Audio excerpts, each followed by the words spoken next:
What does the word powwow mean? What is it really supposed to mean and convey?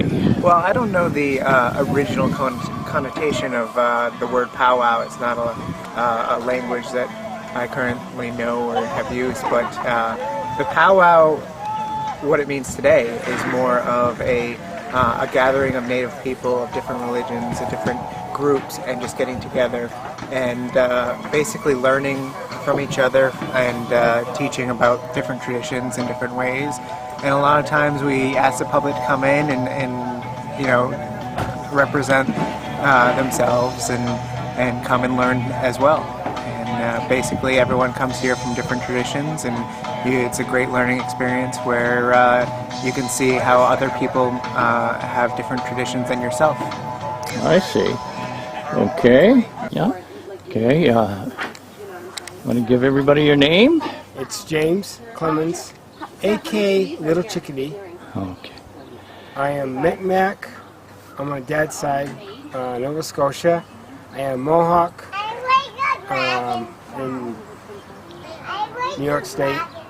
My great-great-grandma was buried in Warren. She's the Mohawk on my mom's side. Oh. And I'm a dancer, and I will be here tomorrow for regalia, dancing for my grandmother and also for my wife, because my wife passed over a while back. And I'm sorry to hear that.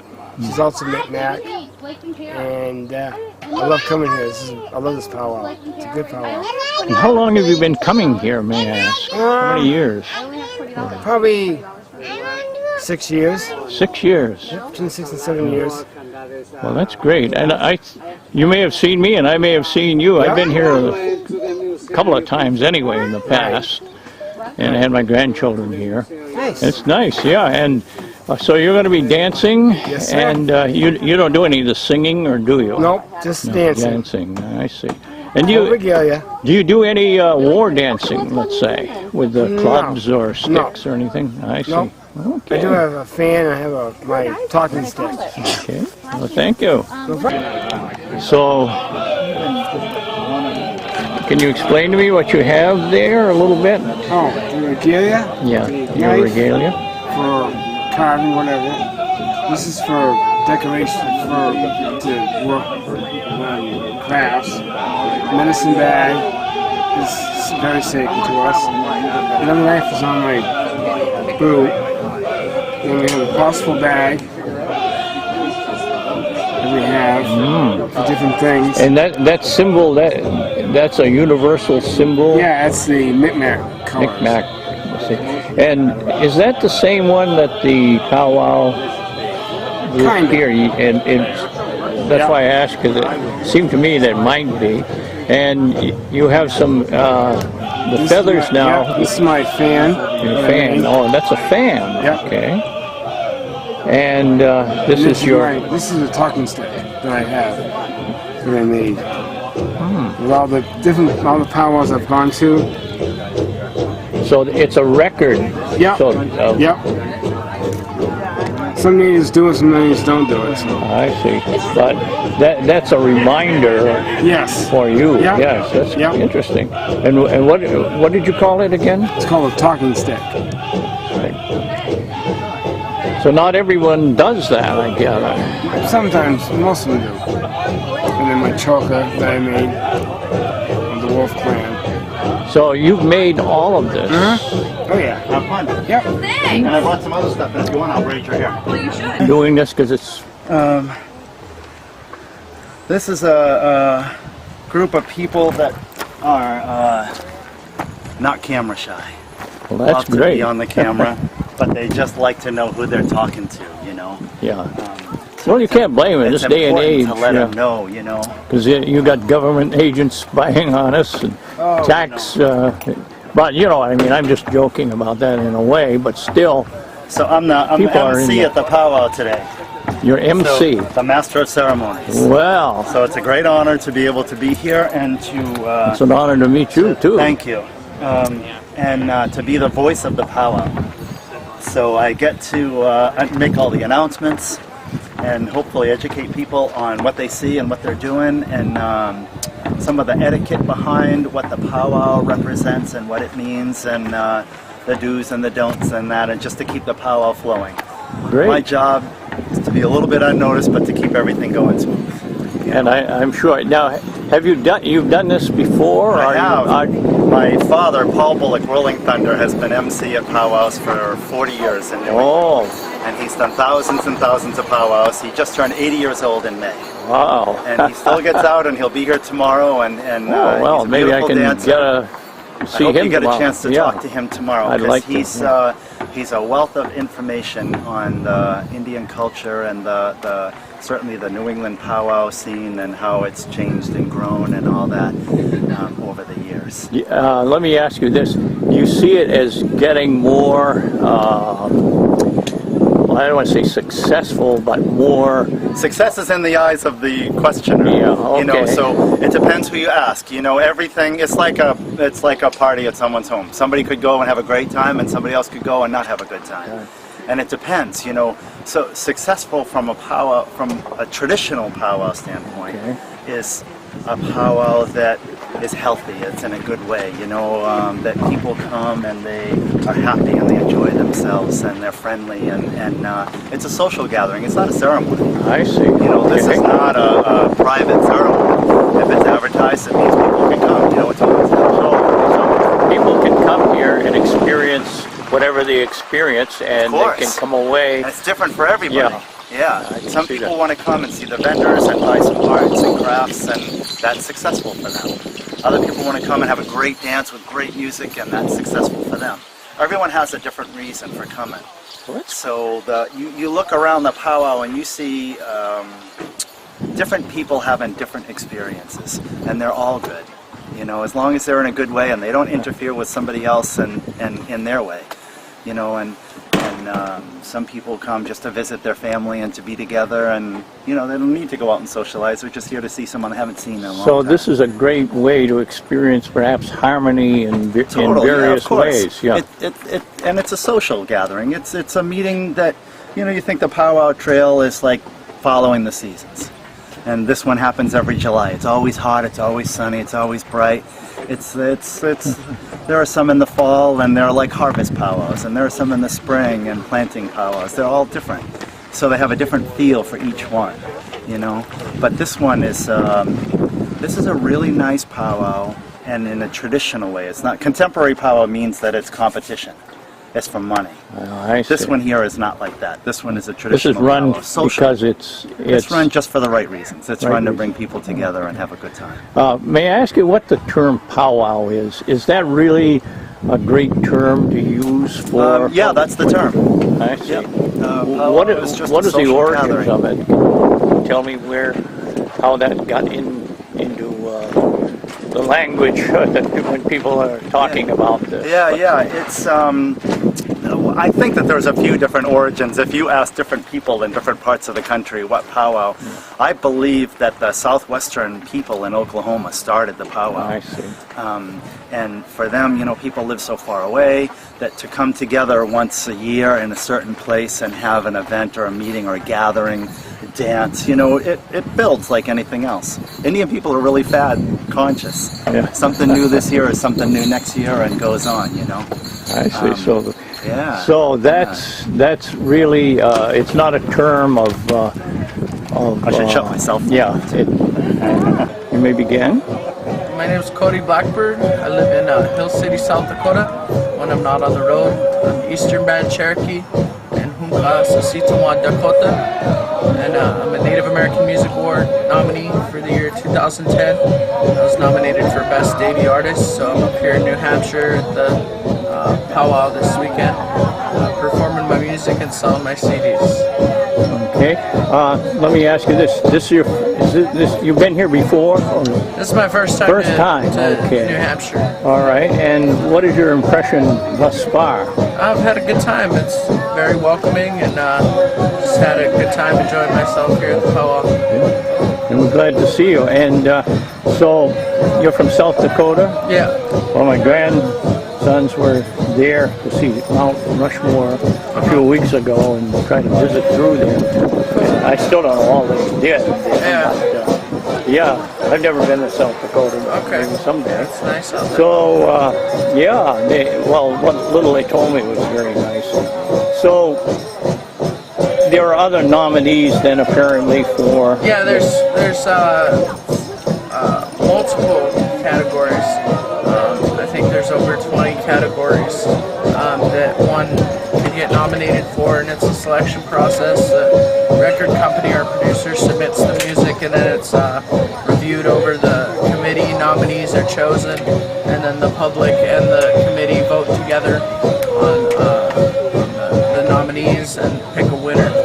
Now, the music that you have here, you're singing, playing instrument, doing everything? That's a combination of flute, vocal, and drumming as well. I see. And now, are any of the compositions here ones that you yourself have written and made? Or? Yeah, I've written all pretty much all the music on that except 2 different songs, which are old songs. So you have some that are what we might call very traditional.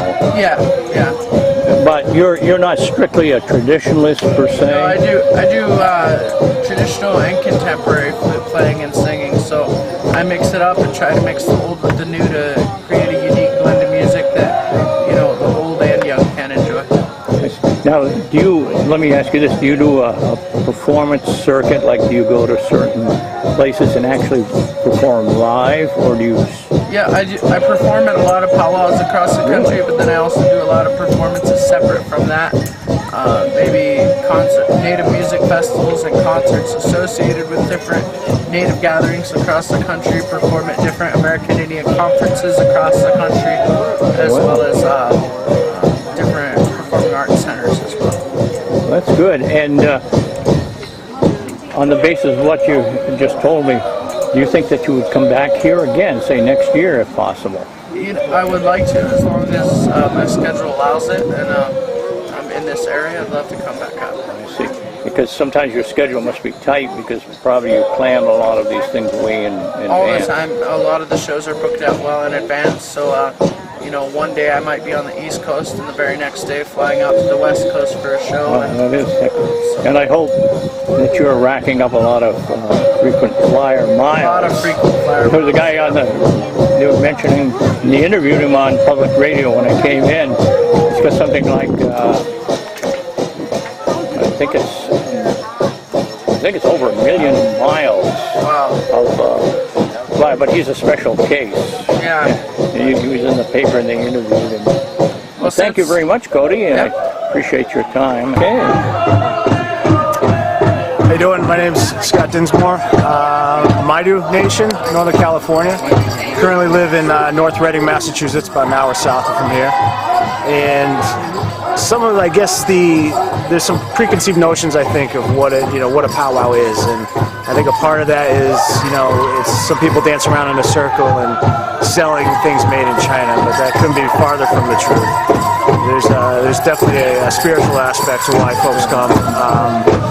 You get some exposure to nations all across the United States, what we call Turtle Island. Just give you a good flavor, and come here and learn something that you didn't know. Okay, so we're starting now. So the Massachusetts license plate, the idea behind it kind of comes from the Red Sox, the Bruins, the Patriots. They all have their own individual plates, and what they do is they actually tie that to some sort of foundation or a nonprofit. And for instance, the Red Sox are tied to the Dana-Farber Cancer Institute. With this concept, I spent a lot of time on the road, a lot of time to think about a lot of different things, and I was like, why not create a native, something native plate? And I also run a nonprofit foundation, the One Native Nation Foundation, and that's geared towards scholarships for Native Americans. So I figured, why not, merge the two? There's a nice kind of synergy there. And from that perspective, I got signed off from the state back in November of 2010, and then I started, marketing it, if you will. And it's really word of mouth, and it's me talking to folks at Powwow. It's me talking to a couple different organizations within the state of Massachusetts, and just trying to generate some momentum. So we do have some applications people have already sent in to me, which is great. We're still a long way off, but I'm more than happy to be the turtle in this race, and what happens at the end of that race. And if I can make it happen here in the state of Massachusetts, then we're off to New Hampshire and Rhode Island and Maine and Vermont and Connecticut. But ideally, if I can make this happen, in the New England states, then we'll start moving it across the U.S. And at the end of the day, we're supporting scholarships for Native American, students in particular. And I was fortunate enough this year, I issued my first scholarship to a boy out in Westboro, Massachusetts. And it wasn't a lot of money, but hopefully we can help him along in his next chapter of his life, and that's the idea. Help some Native kids out, give them a leg up, if you will, and hopefully at the end of the day, do some good for some good people, good deserving people. Now, how about this powwow? How long have you been coming here? And this is my third year running here, and I've actually, the company itself I started just over 3 years ago, so it's this was one of the ones I went to in my first year. And great organization up here at Kearsarge. Love the people. It's just a beautiful setting. If you've never had the chance to come up here, I definitely recommend coming out and visiting. They got a great museum. They've got flavors from every nation across Turtle Island, here, from East Coast to West Coast and Canada. You get to see, just different artwork and beadwork and basketry and weaponry and things like that. So it's a special place, I think. One of my favorites. I see. You were saying earlier that there's a great deal of interest in Native American crafts and everything, but that the public has to be a bit wary of where they're making their purchases and the origins of these. Would you comment on that a little bit? Yeah, I think, at the end of the day, we're all out here. There's a variety of different artisans here. My format's kind of design work on t-shirts and hats and things of that nature, stickers. And I guess the one thing you want to look out for is, obviously things are labeled, so you know where they're made, number one, but it's not necessarily, you got to look at it a bit deeper in the sense that it's something that's pure plastic and, nothing really hand-designed or handcrafted about it. So that's one of the things to be on the lookout for, because you see it occasionally, and you know what, you see it in every mall that you go into, in the U.S., I'm sure, in some format. But, it's about talking to the artist and getting to know them a little bit, know their story, where they're from, what's their inspiration, you know what I mean? It's there's much more to it than what you see from the outside. Congratulations. Well, thank you very much. I appreciate this interview. Thank you. So you're with Bruce, I am. and you attended last year, is that correct? We did, both of us, yeah. And you just told me you got back from another powwow recently. Yes, the 90th anniversary of the Mashpee Wampanoag Nation. The 90th anniversary of the powwow, apparently, in Mashpee, Massachusetts. I see. And how did you become interested in attending powwows, or? Oh, I don't know. Like so many of us, I've been interested in Native American culture for a long, long time, and I see. the Southwest. And you've traveled to the Southwest I've and traveled seen, to the Southwest. And but you don't have any, or do you, Native American Not that I'm background? aware of. Unfortunately, aware I of. have a friend who has is a member of the First Nation in Canada, partially. Nice. Her background. Yeah. And she's very interested in it also. Well, part of what we're trying to do here is to preserve these things while we can, and get more interest generated in people, for these things. And Well, I certainly hope so. we'll see how it goes. And Now, so Seems that where the white man goes, too much gets erased, and I certainly don't want to see Yeah, that that's- continue to happen. yeah, that's true. And of course, a lot of it has to do with governments too, how they conduct themselves when they send people abroad. Yeah, Well, thank you very much for Well, the thank interview, you. and I wish you and luck. I hope you enjoy here tomorrow. I'm sure you will. Okay. Do you make your own moccasins, or are they made? You purchased them already? How does this work? Are Well, you? actually, this is not my particular booth here. Oh, okay. But in relation to making things, any of the regalia that I wear, I do make all my own regalia. To us, we call it regalia. It is our sacred clothing to go into the sacred circle. It's like our church. It's not a costume, because we're not pretending to be somebody. It's our regalia. So in that question, I make my own regalia, and I also make it for the children and other adults and give it away so that they all have I some. see. Well, that's interesting. Now, do you know much about the designs of these moccasins? What are about?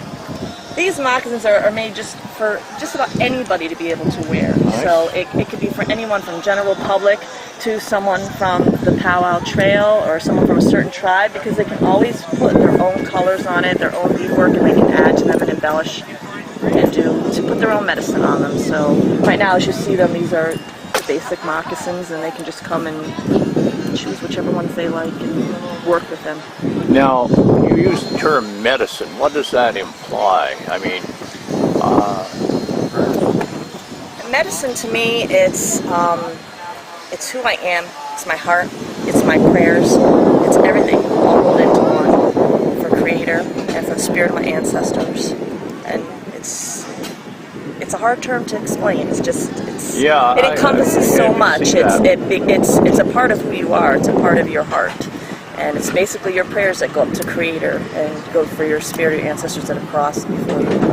yeah, because in today's contemporary society, you get, they think of, people taking pills or cures Yes, or yes. healing. Well, to me, the drum is healing, and the drum becomes my heartbeat. I'm in a circle dancing. It's not just music. I'm not just out there jumping around to a beat. It becomes my heartbeat. I become one with that drum, and it becomes like a circle. The drum goes to my heart, through Mother Earth to my heart, up to Creator, back to the drum, and it creates another circle. So that's Well, you give a good explanation of things here, or a good description. And the one question I have, in the dancing and expressions and everything, do they follow a strict pattern that you have to really learn, or are you allowed a little improvisation? You're allowed a little leeway. It depends on which dance you're doing. Certain dances have certain steps, and you'll see when the drum beat heightens, it's an honor beat, and you will see dancers reacting differently to that honor beat. It depends which dance they're doing, whether it's a women's traditional, a fancy shawl, jingle dance, sneak up. Everyone will interpret this dance depending on their tribal affiliations and who they are. And you'll even see general public going in during intertribals, and they may not even know at all how to react to the drums. So you'll see many different dance steps out there. And yes, there are some that are regimented to some, and others where they improvise and they just feel the drum and they move with it. So it varies.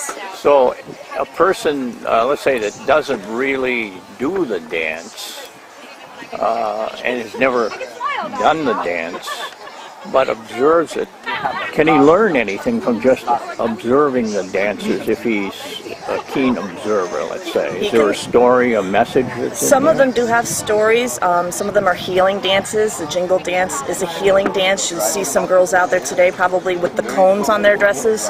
Their snuff lids rolled into cones. That's a healing dance. You'll see girls out there in shawls. They're fancy shawl dancing. When people are watching the fancy shawl dancers, they may interpret them as a butterfly, gracefully going through the breeze. They will pick up on different things. The sneak up. The warriors will be down and they'll be either scavenging along the ground for tracks, or they'll be looking to the sky, to the wind. They'll be able to see this when they see the dancers doing the different dances that they do out there, and they'll be able to interpret some of them. And others, they'll just look and say they're just going to the flow of the drum. Well, thank you very much. You're welcome.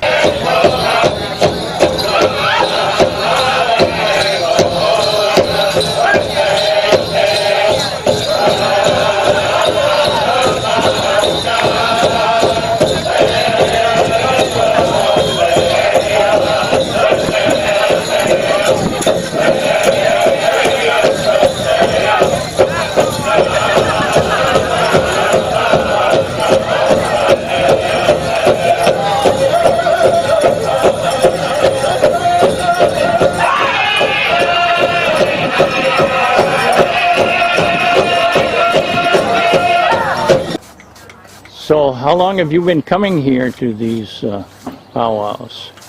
15 or 16 years. Is that right? To this one here in This one? one, this particular one, I've been coming since it started. I think we're on our 12th year. 12th year. Well, that's interesting. Now, you've seen a lot of changes in this probably over the years, I'm sure. What do you find the most interesting and the most different change from, let's say, the early days? Not really much has changed, to tell you the truth. Just people that are running it, you know, they change hands. And I see. I like the recent people a lot. It's a nice place to come. And where are you from, if I may ask? Originally from Texas, but I've lived in New Hampshire for a long time. Wow. I married a man that was born right here in this town. Well, that's interesting. So actually your home is right here in Warner, in other words. Well, I never lived here, but it is, you know, I have a special feeling for Warner. I see. Because, like I said, my husband was born in this town, and there's still a few nephews and nieces. Oh, left I here. see. Yeah. So you do have really good ties here Yeah, to this yeah. place. And so you always get what they call good vibrations when you come here. I always do. I have never gone anywhere else when they have the power. I come here. Now, you've been vending here since the beginning, or?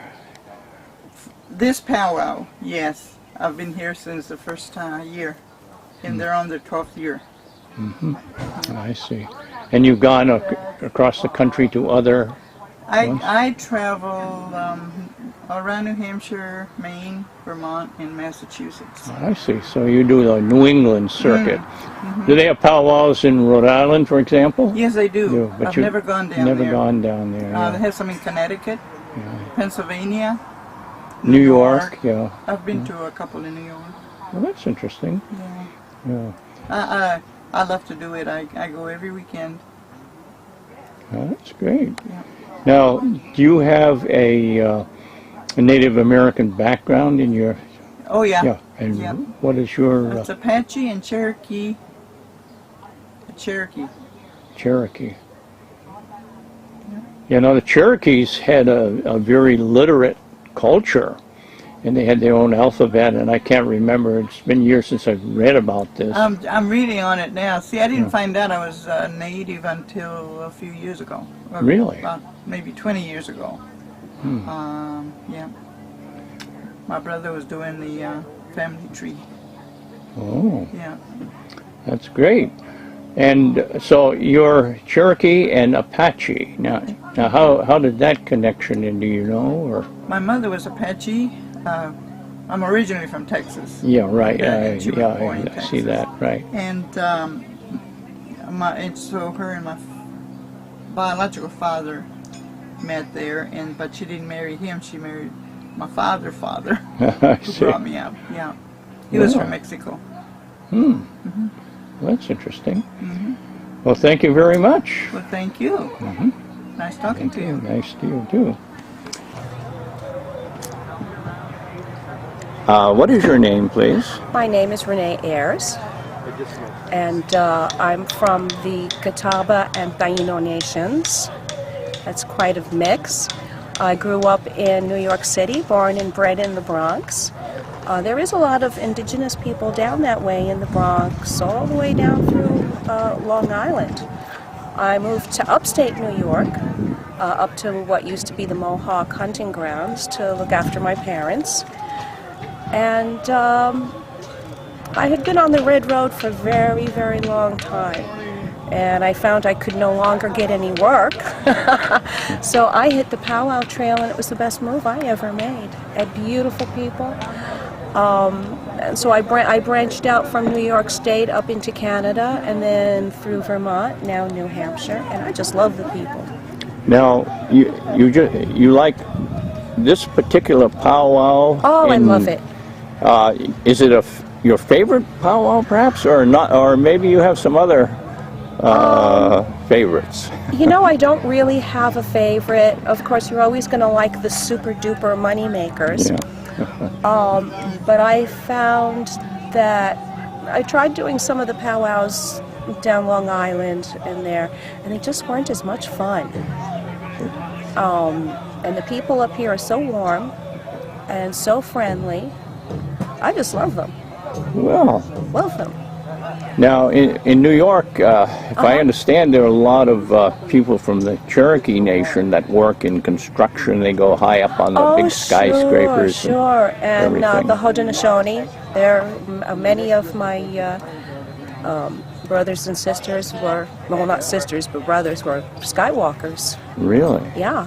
So that's a term for that, I Yes, presume, up yes. there. The folks that ride up there in the sky on those beams. Now, would you explain to me just briefly, you mentioned your heritage, Yes. the tribal names. Yes. Could you tell me where they originated, where they were focused? and Well, the lived? Catawba people came up from Virginia to join the Cayugas. So they're kind of part of the Iroquois Confederacy. I see. And but growing up in New York City, I was exposed more to my father's side. So my leanings are more towards the Taino. I see. So your father and mother were both Indigenous people. indigenous people. I Yes. see. Okay, that's another term for Native Americans. Well, Native Americans really are the descendants of the Europeans who were born here. Those are Native Americans. Well, that's interesting. Yes. I haven't heard that before. Well, I mean, some people maybe have implied it, but they haven't really said that. Well, we're not really Americans. We're members of our nations. Yes. Okay. Okay. So we're not really Native Americans. Yeah, America. The name America is an Italian name. It comes from Amerigo Vespucci. Yes. So, and one thing I always tell people, United States citizens are North Americans. If they reside, lived here, born here, whatever, and they can't take the entire term American to mean only them. Yes. Because it's South America, Central America, and people come from there, and I've been telling them that. Yes. And it's like a lot of people claim they're Germans or Irish or French or whatever, and Italian, and I say, well, unless you have relatives living there, and maybe you're second or third generation, and you know your parents, all this stuff.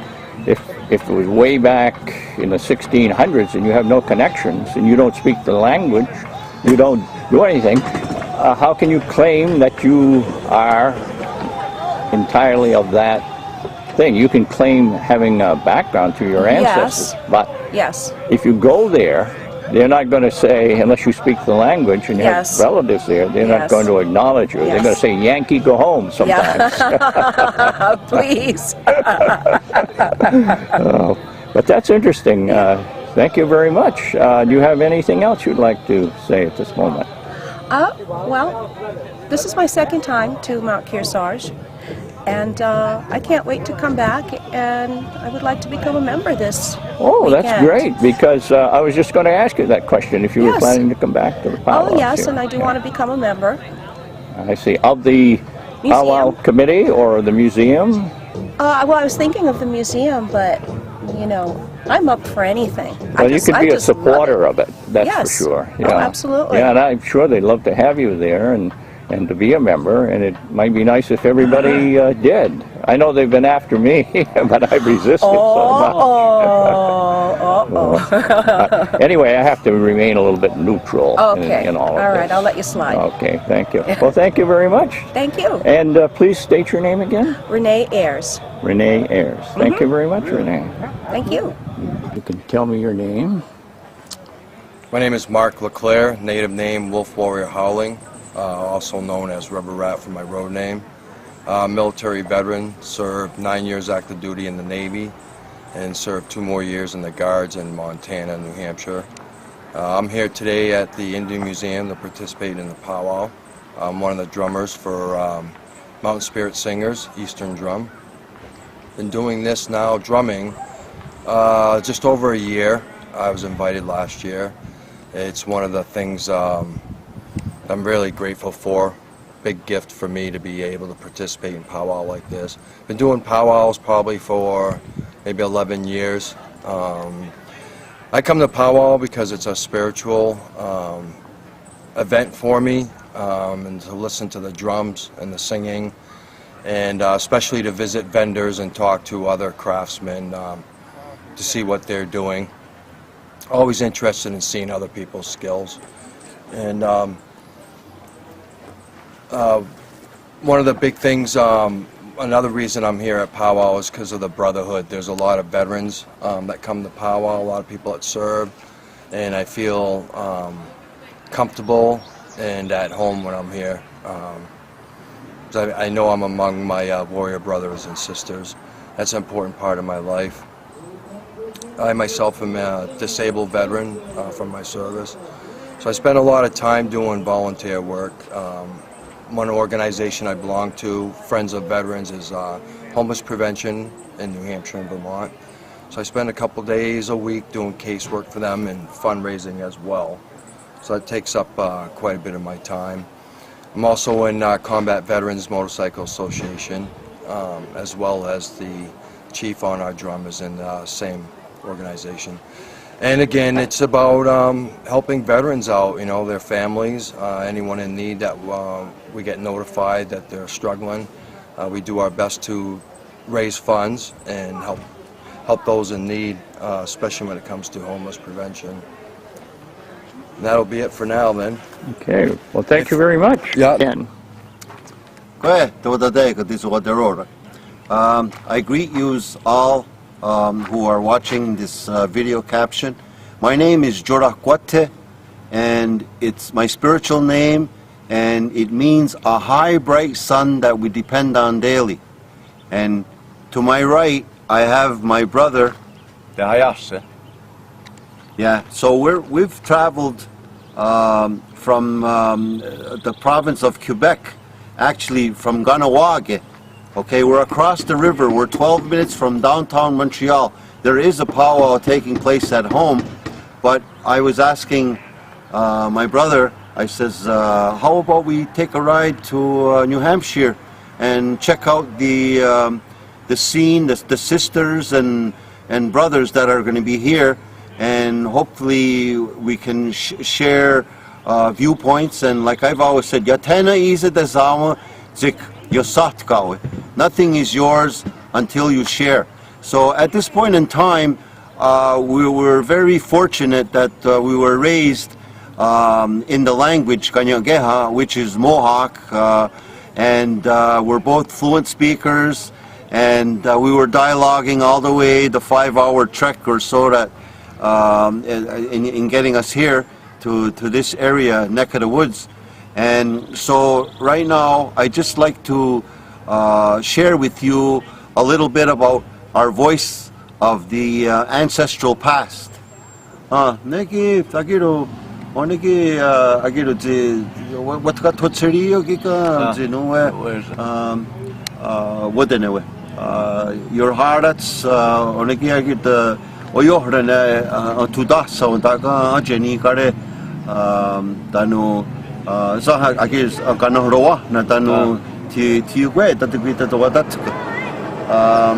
And so what I just shared there is, well, we communicated in the language, didn't put the radio on, all the 5 hours here, and told stories, we laughed, and we had a good time coming and getting ourselves here, and hopefully tomorrow there'll be more faces and more people to share ideas, and as I said before, nothing is yours until you share.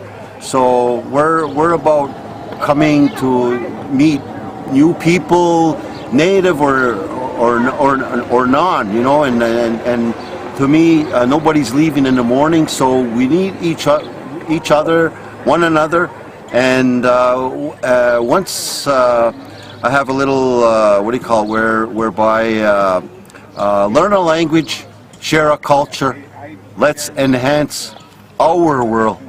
Nobody's leaving in the morning, you know. So as people of different races, we need to get along and see people's viewpoints, and it's the most important thing. I remember my mom saying, have a good heart, have a good mind, and have nothing but choice words to whomever you meet. Hal Jones we met today, and so it's very important to come halfway, and because if you come halfway, people will come halfway. And with her sacred words, she also said, she says, you'll go far in this life with a positive and optimistic viewpoint and attitude. And so right now, well, I guess we're tired too with the drive up here, and so we want to get a bite and some place to lodge and rest our bodies and get ready for the big day tomorrow. Well, thank you very much, and I certainly appreciate it, and I know the viewers will, and I'll also see you tomorrow here. Well, for certain. Yes. For certain, yeah. Great. Okay. Talk to me when you get here. He's like, I'm already here. He's right over here. Were you here last year? Nope. Oh, this is your first year, is it? Yeah. Or? I see. And where are you from? Eagle Butte, South Dakota. South Dakota. Well, my son, daughter-in-law, and my two grandsons were out there to Mount Rushmore. Really? This past month, and they went out there and looked around, but they weren't able to meet with any, because they only had a limited time, but they weren't able to go on any of the reservations or any Native Americans there. Unfortunately, they wanted to do that. The other thing was they didn't have any reservations, you know. So what happened, they had one in one place, and they had to travel back and forth. Yes, they did. No, they drove out. They drove out from Chicago, and it wasn't that far, really. The trip was. So, I know. Are you living in Massachusetts? I live in Massachusetts. Oh, I see. So it's not that. I came out here to go to school. Now I live in Massachusetts for a while. I'm going back to South Dakota next month. Oh, really? Yeah. I'm going to drive back. I've never been out there, but sometime I'd like to get out there and take a look at Mount Rushmore and, you know, all the other areas out there. Mm-hmm. They have a big motorcycle rally out there, don't they? That's in Sturgis, yeah. Sturgis, yeah. I've had some friends that went out there, rode their bikes out there and met there. They had quite a time at it. So, good time.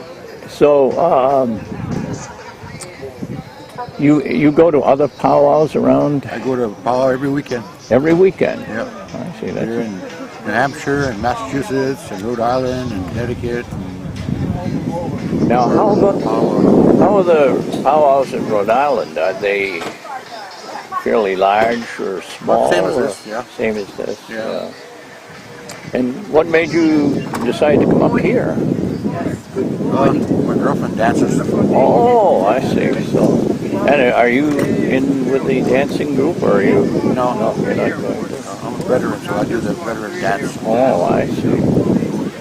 Yeah, they had that here. I've been here a couple of times, maybe 3 times. Now that I have more time to get around, and I enjoy it here. I enjoy watching it here. And this is my actual first experience, in this place to see these things. I mean, you see things on TV or whatever, but that's,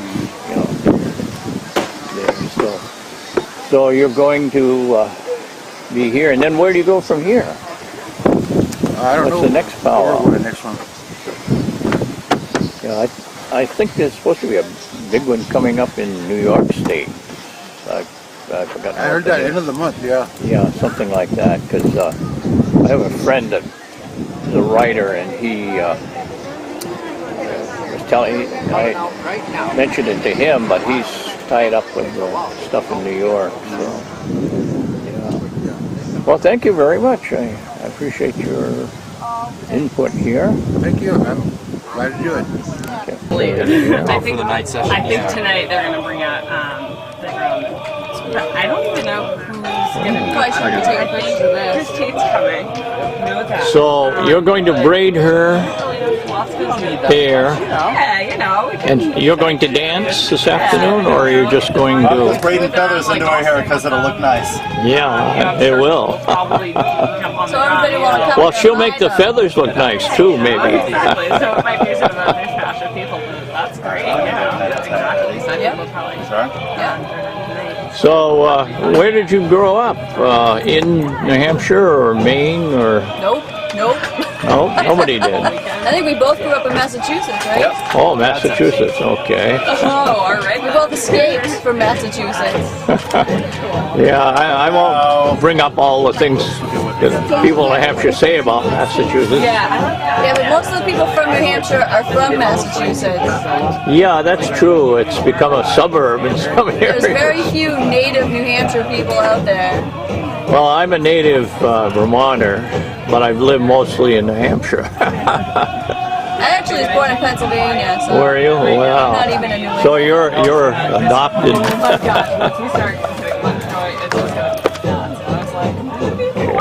So how did you get interested in this? My grandmother's actually been on the powwow trail for about 15 years now, and I joined her probably about 10 years ago. That's great. And I met Chris through my grandmother and so forth. Wonderful. And do you do anything else, or have you? Other than powwows, I do shipping and receiving for them at their store in Washington, New Hampshire, the Wandering Ball. Well, I've got one happy kid and one unhappy kid. And so I'm wondering if you can get those from him. This isn't like, oh, we are? Okay, go ahead. No, it isn't. You've been attending since the very beginning at this powwow? Yes, sir. And you live nearby in Salisbury, New Hampshire, you said? Yeah, I do. Yes. Do you have a Native American background, obviously, or? Yeah, I have a grandmother who was Iroquois. Well, and great-grandmother. Great-grandmother. Sorry. And how did you? She told you that, or your grandparents? No, her children told me that. Her children told you that. Yeah. I see. And so you come here every year, and do you find anything new and different that you didn't know before? Well, every year they've got different things and different speakers and different dances and different music. It's just, I mean, it's just incredible. You got to experience it, you do. Yes, and I'm finding that out myself. Do you have a particular interest, let's say, for example, the singing, the music, or the dancing, or? I love the music. You love the music. And the rhythm and the dancing, sure, yeah. Now, do you do any dancing yourself? Do you get out there and? Well, I used to a long time ago, yeah. Well, why not now? I don't know why not now. I just stand and listen and watch. I see. And are you a member of the committee, or? I'm a member of the museum. Of the museum, yeah. I see. And you've been there since it opened up, then, I take it. Just about, yes. And you you and the founders are good friends? No, no. I just, say You just- hi. I visit the gift shop once in a while. Oh, I see. Yeah, and they're real nice folks. It's yes, a great they are. place to visit. And one thing I'd like to ask you, do you think that people in New Hampshire are aware of this powwow and of the museum as much as they should be, or do you think they're sort of not really involved in it that much? It's more people from out of state that get here. Well, they'd probably get bigger crowds if they advertised more. But you don't see it that much. You see it in the Concord paper, but you don't see it like in the Boston papers. Yes. Or surrounding area, Maine, Vermont. But it spreads by word of mouth, but a little more advertising. You think I'm it'll sure it would pick up? expand a little, yeah. But I love it the way it is. Yeah, I think sometimes if they get too large and too well known, it becomes very difficult. Commercialized, Yes, yeah, that's true. right. And here, everybody seems to have a friendly face, a friendly relaxed. atmosphere. Yeah. You feel welcome when you come in. Well, I'm glad you feel that way. Yeah, I do. Yeah, and I hope to be back here, and I'll see you at the next powwow here. All right, I hope so. Thank you. All right, nice talk. So you two were in the Philippines. Yeah, we're in the Philippines. Me and Pearlie Gates. We're in the Philippines, and they started sniping at us.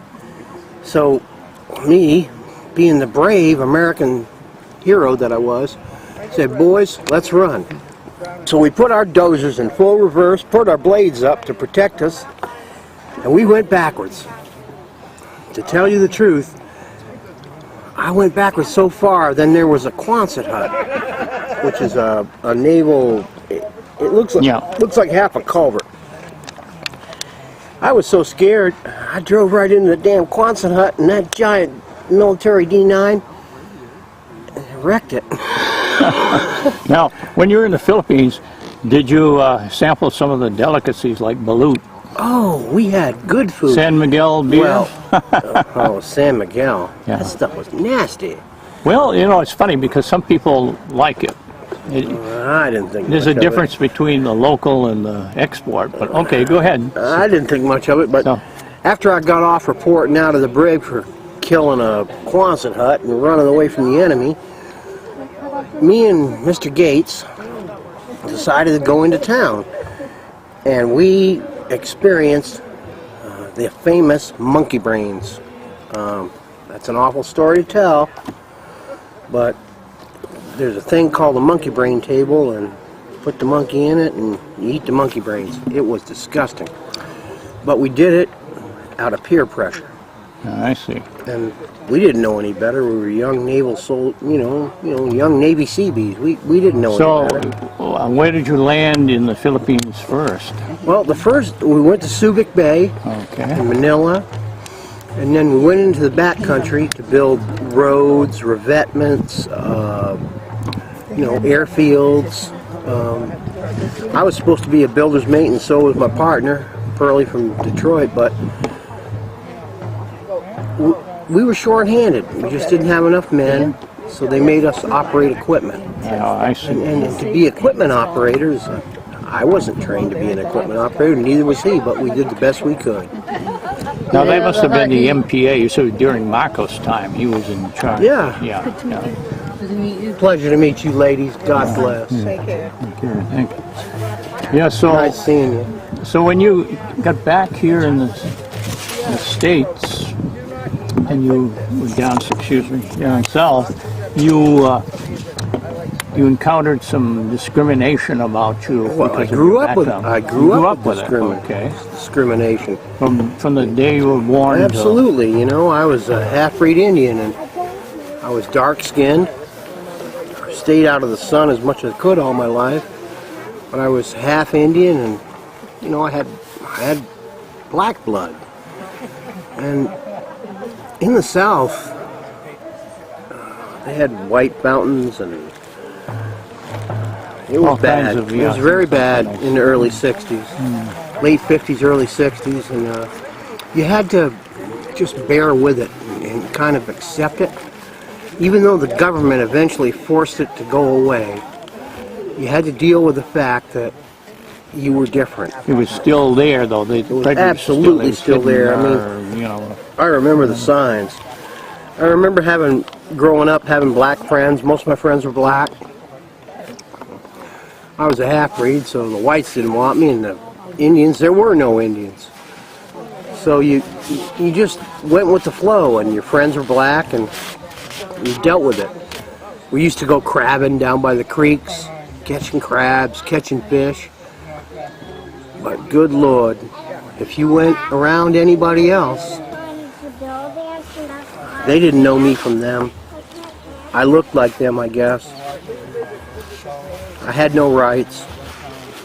Well, you know, it's funny. It was different. In my life, I've known a lot of people. I had people in my own family who were prejudiced, you know what I mean, and so forth and so on. Well, I ain't white like you. And the thing is that I never felt, whenever I met people, you know, different race, different background, religion, I never allowed those prejudices or those things that they had, those hang-ups, to influence me. No, because I always looked at people.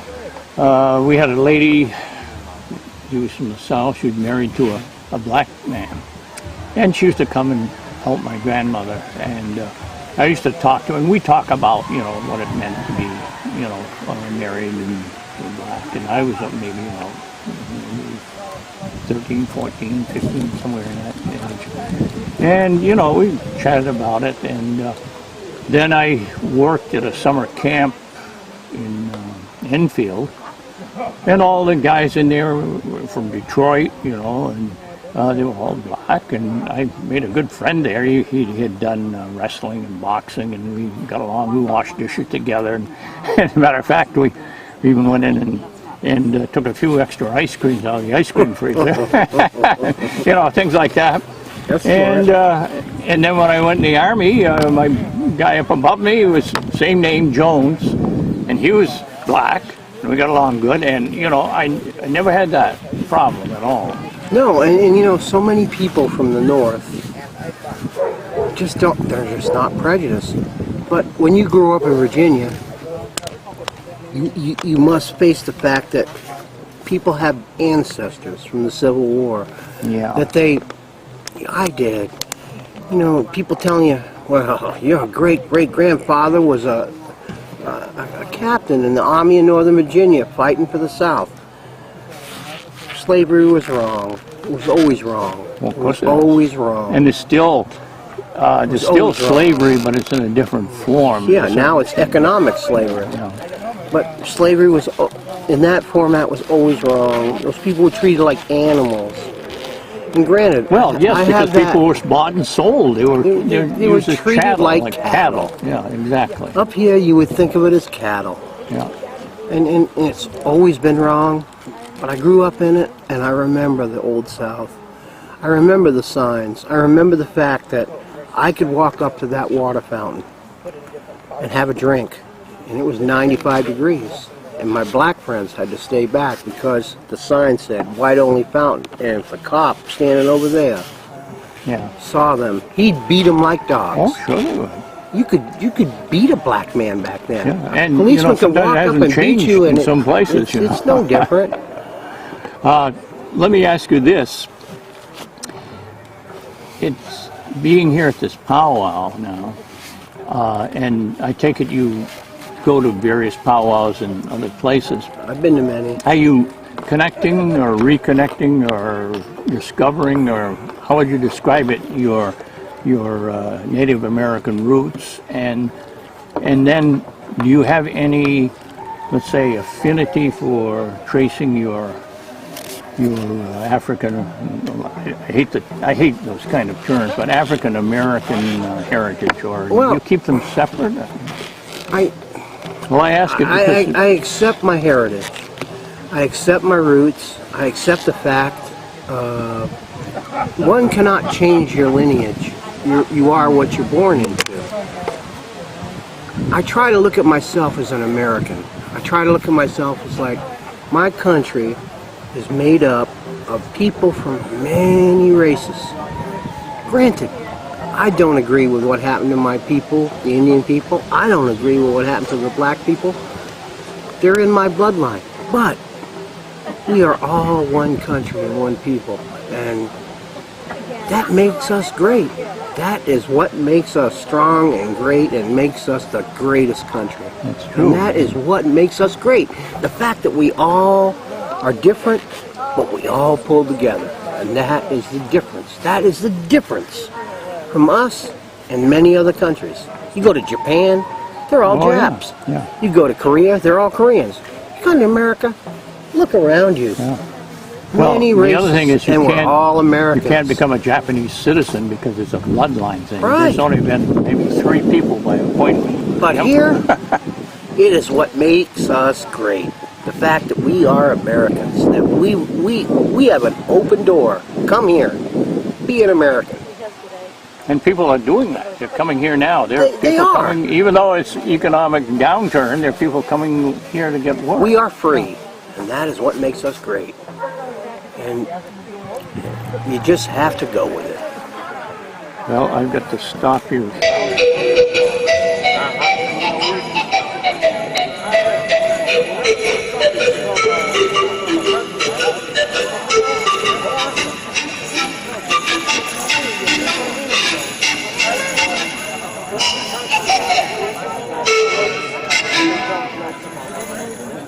My name is Jennifer Jensen. I'm the curator at the Boston Children's Museum. Hi, I am Kate Marciniak. I work at the Boston Children's Museum and I'm the project manager for new exhibit development projects.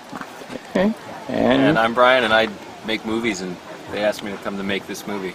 I see. So, what movies have you made? They're on big screen or small screen, independent, or Big what? and small. Big and All of small. those things.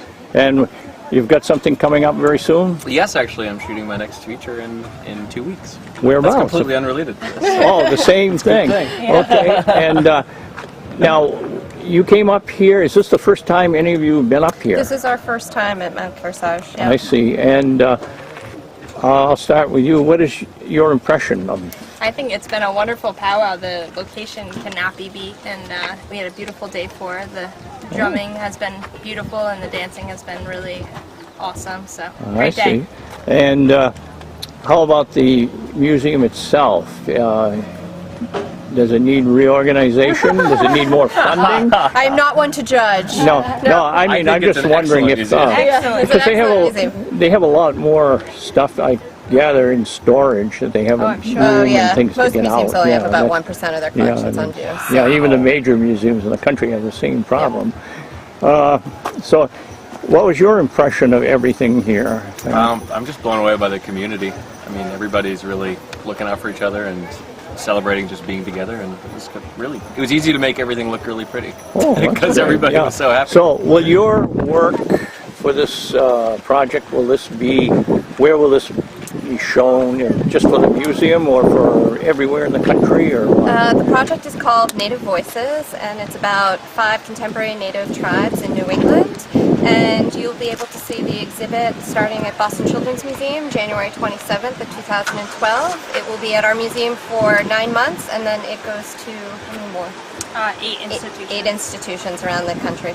I So see. look for it coming to a place near you. Okay, yeah, and you were the one that mentioned that to me, that it's sort of like a cross-country venture or It'll go to 8 institutions nationwide and the furthest is California. furthest California. Now are you going to go a northern route, a southern route? Are you going to do a circle or It's sort of a circle around the nation. Yeah. Will you be going into let's say reservations to show this, or mainly in? It's an exhibit that's going to be featured at children's museums. Oh, children. Yeah, I'm sorry. I should have realized that. And what I'm wondering is, when you go on this tour, you all are going on this tour. No, actually, only the exhibit itself is going on tour. Oh. Each organization will unpack it and put it together themselves. Oh, I see. So you're not really accompanying the No, we project? don't accompany it. Working on the next we one. we put an exhibit together, we send it on the road, and we start the next exhibit. I see. Well, that's interesting. And and when you say the next exhibit, it's not necessarily Native American. No, it will definitely not be Native American. Yeah, we'd like Any to change hint it as up. to what it We is? don't know. We don't know what it is. Oh, you mean No. they present you with a hat, you pick a Something like that, yeah. theme or thesis or something, Something, and, yeah, we don't and know then what's you next. start Yep. developing it. Yeah, we'll Now, start developing it when we're done with this one. what's the biggest problem in doing this? Is it getting people to accumulate the materials, There are or no problems. We haven't had any We haven't problems, had any actually. problems. We've had Okay. really, the communities that are involved with the exhibit have been incredibly open and giving to I us. see. And we're extremely fortunate because we have 3,000 artifacts to work with. So only about 150 of those will be on the road, but it's a nice taste of what the museum has to offer. Well, that's great. So, actually, it all depends then on cooperation and people coming together and everything. And Yeah, pretty much. now, how about Great, actually. the funding of I this? like that. Unfortunately, we can't really. Yeah, we have to head out pretty soon. Okay. Well, thank you very much. Okay. This is when I'm more dressed. Okay.